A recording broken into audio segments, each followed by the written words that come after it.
Hello बच्चों, आपका मेरे चैनल शॉर्ट नोट्स में आपका स्वागत है। और प्लीज़ अच्छा लगे वीडियो तो चैनल को सब्सक्राइब करें, लाइक करें और साथियों को जोड़ें, जिससे ये चैनल ग्रो करे। मैं फिजिक्स पढ़ाता हूँ। मेरा नाम है नीतीश कुमार और मैं क्लास 11th की पूरी फिजिक्स इस साल पढ़ाऊँगा। तो चलिए पढ़ते हैं फिजिक्स। लोगों ने पहले पार्ट 1 पार्ट 2 में हम लोगों ने एंगल के विषय में जानकारी ली और ट्राइगोनोमेट्रिक रेशियो के विषय में जानकारी ली, जो अभी फ़िलहाल चल रहा है। तो हम लोग उसी को आगे बढ़ाएंगे। पिछले क्लास में हमने ट्राइगोनोमेट्री में साइन के बारे में पढ़ा था। आज कॉस टेन इसके बारे में पढ़ेंगे। तो चलिए बढ़ते हैं आगे, कॉस के बारे में पढ़ेंगे। तो कॉस में एक राइट एंगल ट्रायंगल ले लिया जाए। तो एक राइट एंगल ट्रायंगल ले लिए। राइट एंगल ट्रायंगल इसका नामकरण भी कर देते हैं। नामकरण, ये ए है, ये बी है, ये सी है, ये 90 डिग्री का कोण होता है। मान लीजिए कि ये थीटा ले लेते हैं। तो cos theta is equal to base divided by hypotenuse. हम लोग जानते हैं भाई, कॉस थीटा इक्वल टू होता है बेस डिवाइडेड बाय हाइपोटेन्यूज। तो यहाँ हम लोग थीटा के अनुसार लिए हैं बेस और हाइट, तो लेंगे थीटा के अनुसार। तो थीटा, तो यहाँ ये थीटा के सामने वाले ये पी परपेंडिकुलर वही हो जाएगा, और ये जहाँ दो एंगल विराजमान है वो बेस हो जाएगा और ये हाइपोटेन्यूज हो जाएगा। तो यहाँ बी क्या है, तो यहाँ बी ए बी है और एच यहाँ ए सी है। यही है कॉस थीटा का मान। इसमें एक राइट एंगल ट्रायंगल दिया हुआ है, तो ये 90 डिग्री है, यहाँ ये 37 डिग्री दिया हुआ है। 37 डिग्री दिया हुआ है। पूछा है कि कॉस 37 डिग्री का मान कितना होगा इसमें। एक हाइपोटेन्यूज दे दिया गया है, हाइपोटेन्यूज का मान 5 है और पूछा गया है कि कॉस 37 डिग्री का मान क्या होगा। तो हम लोग जानते हैं, हम लोगों ने पिछले क्लास में पढ़ा था कि 37 तभी होता है जब यहाँ 4 और यहाँ 3। ऐसे हम लोग पाइथागोरस थ्योरम से भी निकाल सकते हैं, लेकिन हम लोगों को पता है कि पिछले क्लास में हम लोगों ने पढ़ा है कि तभी राइट एंगल ट्रायंगल में तभी 37 डिग्री होता है जब यहाँ इसका वैल्यू 3, 4, 5 हो, मतलब मीन्स बेस 3 हो, परपेंडिकुलर 4 हो और हाइपोटेन्यूज 5 हो। तो ऑटोमेटिकली वो एंगल 37 डिग्री हो रहा है। तो हम लोग जानते हैं कि तीनों कोणों का मान 180 डिग्री होता है, तो यहाँ ये 53 डिग्री हो जाएगा। तो इससे हम लोग को कोई मतलब नहीं है कि 53 डिग्री हो रहा है। तो cos theta is equal to होता है बेस डिवाइडेड बाय हाइपोटेन्यूज। यहाँ बेस 3 है और हाइपोटेन्यूज 5 है। तो आ गया कॉस 37 का मान। हम लोगों ने इसको निकाले हैं, बाकी सब दिया हुआ था। तो चलिए आगे बढ़ते हैं फिर। तो तीसरा है tan। हम लोगों ने पढ़ा है कि tan theta is equal to होता है पी बाई बी। हम लोग यहाँ पी बाई बी लिख दे रहे हैं। एक हम लोग राइट एंगल ट्रायंगल से समझते हैं। तो एक हम लोगों ने राइट एंगल ट्रायंगल ले लिया है, लोग इसका नामकरण कर देते हैं ए बी सी। और मान लीजिए कि ये थीटा है, ये 90 डिग्री है, तो ये हो जाएगा परपेंडिकुलर, ये हो जाएगा बेस और ये हो जाएगा हाइपोटेन्यूज। एंगल के सामने वाला हम लोगों ने पढ़ा है कि एंगल के सामने वाला जो साइड होता है वो परपेंडिकुलर होता है। परपेंडिकुलर, बेस और हाइट हम लोगों को पता चल गया। अब हम लोग यहाँ रिजल्ट रख देते हैं। तो देखिए यहाँ पी क्या है, तो पी है यहाँ बी सी, और यहाँ बी क्या है, बेस क्या है, तो यहाँ ए बी बेस है। तो b c by a b. यहाँ अल्फा एंगल दे दिया जाए तो फिर हम लोग यहाँ tan थीटा निकाले। अगर अल्फा वहाँ एंगल दे दिया जाए तो हम लोग tan अल्फा का मान का भी मान निकाल सकते हैं। तो हम लोग को पता है कि tan alpha is equal to p by b होता है। तो इसका पी बाई बी, यहाँ पी बाई पी क्या है, तो एंगल के सामने वाला ए बी, यहाँ पी है और ए बी और बेस हो गया बी सी। बेस यहाँ बी, tan अल्फा का भी मान निकाल सकते हैं। tan alpha is equal to होता है पी बाई बी। तो यहाँ एंगल के अनुसार देखें तो एंगल के सामने वाला साइड होता है परपेंडिकुलर, तो वैसे ही ए बी आ गया यहाँ डिवाइडेड बाई बी सी की बेस है बी सी। चलिए हम लोग नोट में कुछ पॉइंट लिख लेते हैं जिससे हम लोगों को फिजिक्स पढ़ने में आसानी हो। चलिए पढ़ते हैं। तो नोट में कुछ पॉइंट लिख ले। तो पहला हम लोग लिखेंगे sine theta is equal to 1 divided by cosec theta. दूसरा हम लोग लिखेंगे cos theta is equal to 1 by sec theta. ये हम लोगों ने 10th क्लास में पढ़ा है, फिर से एक बार देख लेते हैं। फिर हम लोग पढ़ेंगे cos theta into sec theta is equal to 1। फिर आगे sine theta into cosec theta is equal to 1 होता है। फिर पांचवा point tan theta is equal to 1 by cot theta. फिर छठा पॉइंट है tan theta into cot theta is equal to 1। फिर सातवां पॉइंट है tan theta is equal to sine theta divided by cos theta. फिर इसमें आठवां पॉइंट है cot theta is equal to cos theta divided by sine theta. तो हम लोगों ने ये फार्मूला पहले भी पढ़ चुके हैं क्लास 10th में, तो हम लोग ने अभी भी देख लिया, कुछ आगे चल के काम आएगा इसका फिजिक्स में। क्वेश्चन पूछ रहा है कि if cos theta is equal to 4/5, then यहाँ सेक थीटा बताना है, आपको साइन थीटा बताना है, आपको tan थीटा बताना है, आपको कॉसेक थीटा बताना है और थीटा का मान बताना है। तो हम लोग ये कैसे निकालेंगे, चलिए देखते हैं इस क्वेश्चन को कैसे सॉल्व करते हैं। तो हम लोग जानते हैं कि cos theta is equal to b/h होता है। तो यहाँ मतलब बेस भी मिल गया और यहाँ हाइपोटेन्यूज भी मिल गया। तो बेस यहाँ ये 4 और हाइपोटेन्यूज 5 मिल गया। तो ये राइट एंगल ट्रायंगल है। तो इस 4 और 5 पाइथागोरस थ्योरम से अगर निकालते हैं 3 आएगा। यहाँ परपेंडिकुलर 3 है, हाइपोटेन्यूज 5 है और बेस यहाँ 4 है।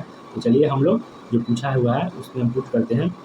तो चलिए पुट करते हैं। तो देखिए सेक थीटा होता है कॉस थीटा का उल्टा, यानी h/b होगा यहाँ, और वहाँ h दिया हुआ है 5 दिया हुआ है और b दिया हुआ है 4 आ गया पहला का। और यहाँ sine theta is equal to होता है p/h। तो यहाँ वहाँ p दिया हुआ है, वहाँ p दिया हुआ है 3 और हाइपोटेन्यूज दिया है 5। फिर यहाँ tan थीटा पूछा हुआ है। तो tan theta is equal to होता है p/b, वहाँ p 3 दिया हुआ है और b यहाँ वहाँ 4 दिया हुआ है। फिर कॉसेक थीटा साइन थीटा का उल्टा होता है, तो लिख देते हैं 5/3 डायरेक्ट। यहाँ पूछा है कि थीटा क्या होगा, 5वां क्वेश्चन है। हमने पिछले क्लास में पढ़ा था इस राइट एंगल ट्रायंगल के बारे में।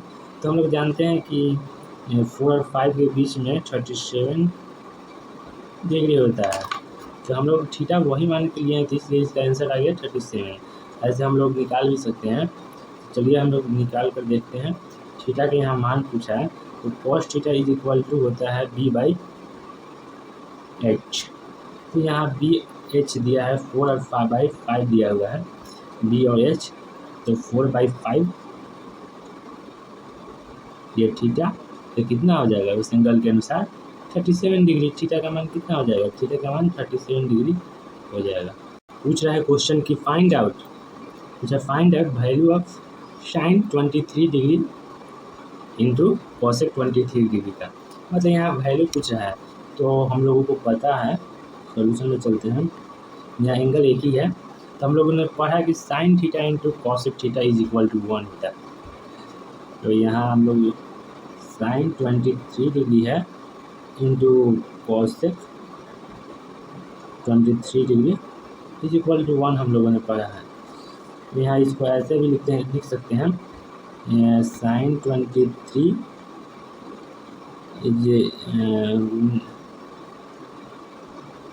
इसको ऐसे भी लिख सकते हैं, क्योंकि cosec theta is equal to 1/sin theta होता है। तो साइन 20 से साइन 20 कट जाएगा, यहाँ 1 आ जाएगा। तो हम लोगों को पता है कि sine theta into cosec theta is equal to 1 होता है। तो हम लोगों ने अभी प्रूफ भी कर दिया, यहाँ 1 आ गया आंसर। तो हम लोग अब टेबल के बारे में पढ़ेंगे, वही ट्रिग्नोमेट्री में जो टेबल होता है कि साइन 0 डिग्री का मान क्या होता है, साइन 45 डिग्री का क्या मान होता है, उसके बारे में हम लोग पढ़ेंगे। चलिए हम लोग पढ़ते हैं।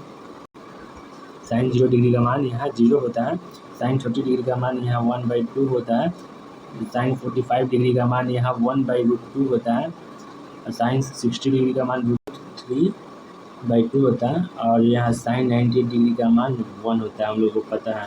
फिर यहाँ कॉस 0 डिग्री का मान यहाँ 1 होता है, कॉस 30 डिग्री का मान √3/2 होता है, कॉस 45 डिग्री का मान 1/2 होता है, कॉस 60 डिग्री का मान यहाँ 1/2 होता है, और कॉस 90 डिग्री का मान यहाँ 0 होता है। फिर tan थीटा, तो tan theta is equal to sine theta divided by cos theta. 0 यहीं से यहीं निकल जाएगा, देखिए 0 में 1 से डिवाइड करेंगे तो 0, फिर यह 1/2 में डिवाइड करेंगे √3/2 से तो 2 कट जाएगा, तो 1/√3। 45 डिग्री में हुआ तो यहाँ दोनों कट जाएगा, तो यहाँ 1 आएगा, और यहाँ 2 से 2 कट जाएगा तो √3, और 1 डिवाइडेड बाई 0 यानी 0 में अगर 1 में अगर 0 से कितना भी बार भाग दिया जाए उसका वैल्यू इन्फिनाइट ही जाएगा। तो इसी का उल्टा होता है, साइन का अगर उल्टा कर दीजिएगा तो कॉसेक का वैल्यू आ जाएगा, कॉस का उल्टा कर दीजिएगा तो सेक का वैल्यू आ जाएगा, और टैन का उल्टा कर दीजिएगा तो कॉट का वैल्यू आ जाएगा। तो आप लोग निकाल लीजिए। तो चलिए हम लोगों ने अभी जो टेबल पढ़ा है उसमें कुछ पॉइंट हम लोग उसके बारे में कुछ पॉइंट लिख लेते हैं। तो चलिए, अगर थीटा इंक्रीज कर रहा हो तो value of sine theta increase होगा, लेकिन value of cos theta decrease होगा। कॉस थीटा डिक्रीज होगा, लेकिन 0 to इन्फिनाइट अगर तो tan थीटा में value of tan theta is increase. तो अगर थीटा अगर बढ़ रहा हो तो value of sine theta increase होगा, value of cos theta decrease होगा, और वैल्यू ऑफ tan थीटा भी इंक्रीज होगा। नया क्वेश्चन आया है, if tan theta is equal to √3 then theta का वैल्यू क्या होगा। तो चलिए इसको सॉल्व करते हैं। सोल्यूशन इसका है ये है, यहाँ देखिए यहाँ tan थीटा का मान √3 दिया हुआ है, तो थीटा का मान ये पूछ रहा है। तो हम लोग थीटा को अगर बाहर निकालेंगे तो tan नीचे चला जाएगा, और उसको tan को ऊपर ले जाएंगे तो tan इनवर्स कहते हैं इसको। तो ऊपर 1 दे दिया जाएगा तो tan इनवर्स हो जाएगा, tan इनवर्स √3। अब थीटा tan इनवर्स √3 किसका मान होता है, तो tan 60 डिग्री का। आ गया आंसर। लेकिन थीटा हमेशा रेडियन में होता है, बात तो ये है ना। तो हम लोग क्या करेंगे, हम लोग रेडियन में इसको कन्वर्ट कर देंगे। तो हम लोग जानते हैं कि रेडियन में कन्वर्ट करने के लिए पाई डिवाइडेड बाई 180, तो 60 से 3 तो π/3 रेडियन आंसर, π/3 रेडियन आंसर आ जाएगा।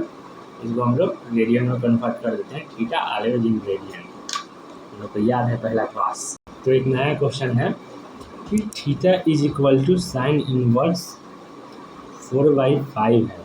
तो यहाँ थीटा का वैल्यू पूछा जा रहा है।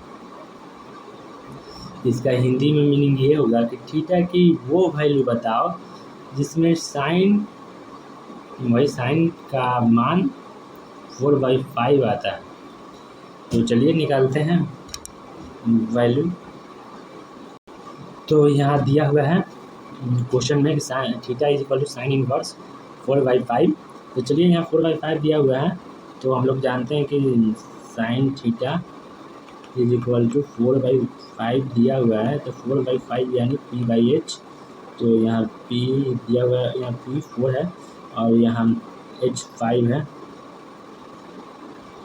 अदरवाइज जब भी यहाँ 3, 4, 5 आएगा तो हमने पढ़ा है कि 5/3 का एंगल मतलब वही 53 डिग्री होता है, यहाँ 53 डिग्री होगा। वहाँ हमसे एंगल आ गया साइन 53 डिग्री इक्वल टू 4/5